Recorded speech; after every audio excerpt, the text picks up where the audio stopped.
Hello, everybody, and welcome back to This Day in History. It is May 13th, 2024. It's a beautiful, bright, sunny, warm day.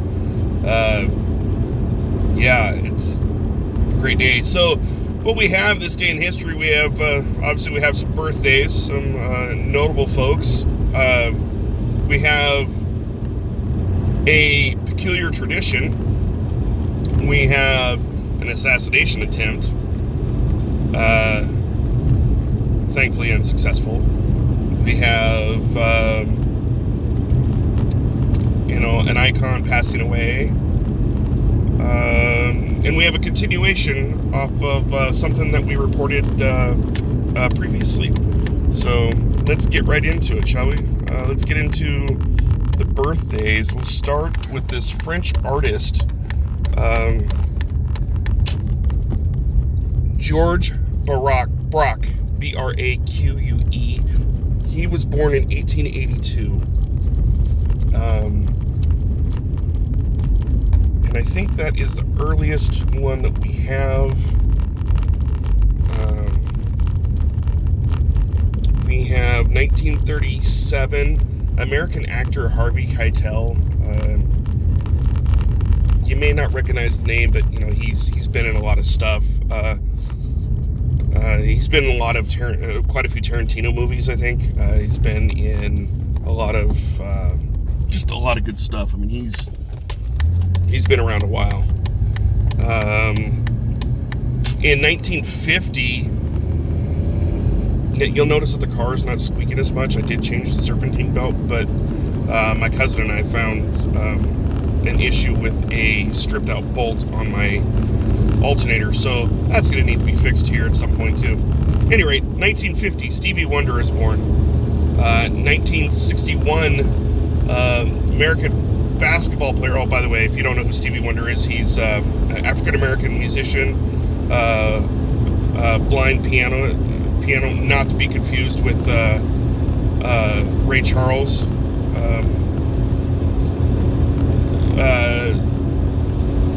Stevie Wonder did hits like Superstition or Superstitious. Very superstitious. Yeah. You don't want to hear me sing. All right. He's done a lot of wonderful hits, and while I wasn't the biggest fan, I didn't dislike him either. It's kind of like groups like Kool and the Gang. They had a couple good hits I liked, but that doesn't necessarily mean that I was out running out there buying their albums. I mean, if they came on the radio, I'd kind of listen to it. But anyway, 1950 was Stevie Wonder. 61, like I said, 1961 was when American basketball player, actor, all-around goof, Dennis Rodman. I believe he was married to Carmen Electra, or was somebody else, I can't remember, but, 1964, American comedian Stephen Colbert. They say he's a comedian. I don't find him to be particularly funny. He has one of his little late night talk shows where it's it's kind of like politics meets comedy, and so he uses his comedy to rip on the conservatives because he's a big time liberal Democrat. And he kind of has it's just like a talk show, kind of like Conan O'Brien or Jimmy Fallon, of those. It's kind of that flavor. Jimmy Kimmel, it's kind of that flavor, but he really dives into the political side of things that I've noticed him. I can take him or leave him. I'm not a fan. I don't hate the guy, but I don't care for him either. So, at any rate, that was 1964. 1986, there was a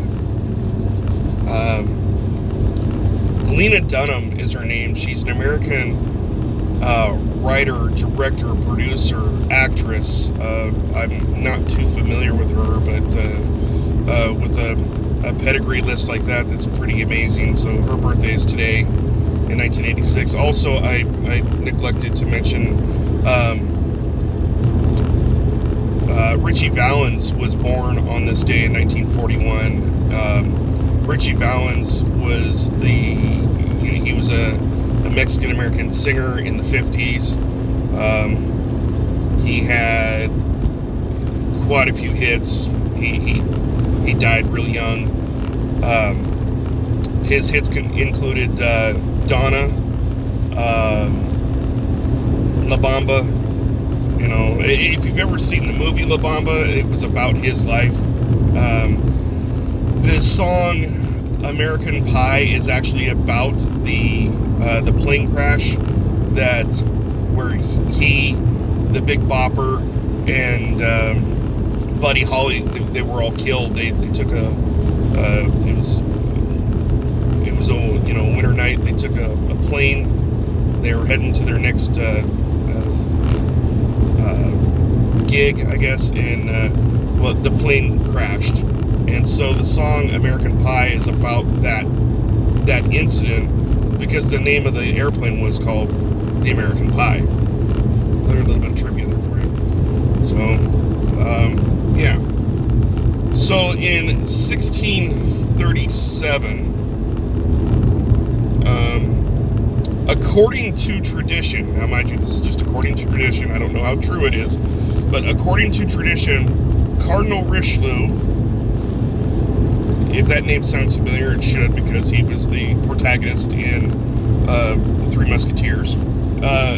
Cardinal Richelieu supposedly had invented the dinner knife, and the reason being was that he got tired of dinner guests taking their regular knives, like steak knives, whatever, and picking their teeth with it. So he had all these knives rounded at, corners rounded at the ends, and thus inventing the table knife, or the dinner knife, the butter knife, what have you. So supposedly, under tradition, on this day, Cardinal Richelieu invents the table knife. In 1846, here we are. We're following up with something that we talked about. Was it yesterday or the day before? I don't know. My days run together. Where President Polk had asked Congress for a declaration of war on Mexico. It is on this day in 1846 that Congress actually approves. They approve the declaration of war against Mexico. I have to stop because I can't read, and I'm trying to drive. So that was 1846. 1871. So Italy has this. They had this Italian national unification, and what ended up happening in that is that the Pope was denied lands. Right, so in 1871, the law of guarantees was established. It was, to settle the question of Italy's relationship with the Pope in regard to the deprivation of lands. So, 1917, Lucia dos Santos and her cousins, out of Fatima, Portugal, they report seeing the Virgin Mary. That is, I think that's where the term stigmata comes from. It's where people report seeing the Virgin Mary. Although I think stigmata had more to do with, seeing blood come out of her eyes and ears or something like that. And it doesn't say, it just says that, it was reported that they saw her. It doesn't say what condition they saw her. So, in 1940, we talked about how Neville Chamberlain was resigned as Prime Minister the other day, and that Winston Churchill was appointed. Well, it's on this day in 1940 that Winston Churchill will face the House of Commons for the first time. 1981, Pope John Paul II survives an assassination attempt. I didn't bother writing the name of the assassin down because why give him any kind of 15 minutes of fame or whatever? But it was a Turkish national. Presumably he's he's anti-Catholic, Turkish, possibly Muslim, and Muslims are going against Catholic. I don't know. I shouldn't assume, so I won't. But yeah, and so the last thing is on this day in 2019, Doris Day, who was a famous actress, especially in the 50s. She did a lot of they said a lot of sex comedies and such. She did a lot of comedies in the 50s. That's where she was really known for. But she died today in 2019 at the age of 93. So that concludes your day in history for May 13th. Like I said, it's a beautiful day, so get out there and enjoy it if you can. I'm heading to work. I gotta stop and get me something to eat, get my lunch for work, and then I'm gonna be heading to work. But that's where I'm heading. So enjoy your day, be blessed, take care, and we will see you again tomorrow for this day in history for May 14th. Take care. Bye.